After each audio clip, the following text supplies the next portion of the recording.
আপনার এখান থেকে আবেদনটি কমপ্লিট করতে হবে। তো আমরা এখান থেকে চলে যাব। এখানে আসার পরে হচ্ছে আপনাদের আবেদন করার সময় যে ইউজার আইডি এবং হচ্ছে যে পাসওয়ার্ডটি আপনারা দিয়েছিলেন, সেই ইউজার আইডি এবং পাসওয়ার্ড দিয়ে আপনারা কিন্তু খুব সহজে এই আবেদনের অ্যাডমিট কার্ডটি ডাউনলোড করতে পারবেন।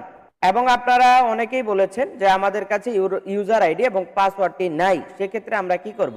ইউজার আইডি এবং পাসওয়ার্ড ছাড়া, অর্থাৎ আপনারা যারা আবেদন করবেন তারা হচ্ছে নিচে দেখতে পাচ্ছেন forget user ID or password.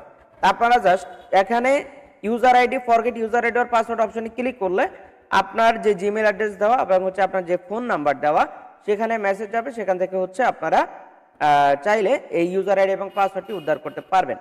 তো ইউজার আইডি এবং পাসওয়ার্ডটি উদ্ধার করার আমাদের একটি ভিডিও দেওয়া আছে অলরেডি চ্যানেলে, আপনারা চাইলে আমরা ভিডিওটি ডিসক্রিপশনে দিয়ে দিব অথবা হচ্ছে আই বাটনও দিয়ে রাখবো, আপনারা সেখান থেকে দেখে আপনাদের ইউজার আইডি এবং পাসওয়ার্ড ফরগেট করে নিতে পারবেন। তো আপনারা যারা এই